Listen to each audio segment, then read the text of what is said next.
A 35-year-old Asian woman was brutally stabbed to death after being followed home early this morning in Chinatown, New York. The unidentified Asian woman, because police are trying to get a hold of her family first, was entering her apartment located on 111 Christie Street at around 4:30 a.m. when this man sneaks in right behind her without her knowledge. He grabs the front door of the apartment just before it closes, sneaking into the building.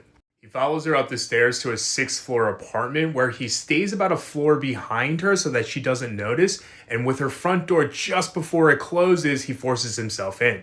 She cried for help, and one of her neighbors across the hallway called 911.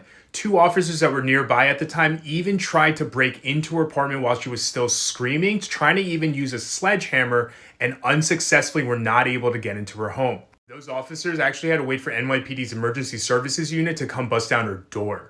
At that point, the victim had already been stabbed multiple times, and the killer tried to escape through the fire escape, but then quickly ran back into the apartment when he realized that the police were already there. After breaking down the door, the NYPD found the killer hiding under the bed.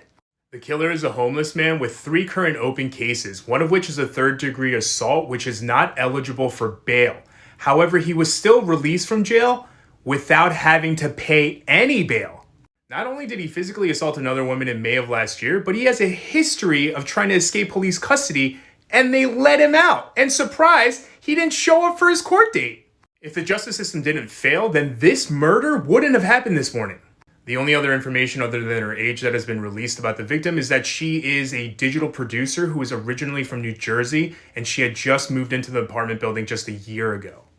Once more information comes out on the victim, I'll make sure to do a follow-up video. Otherwise, please stay safe.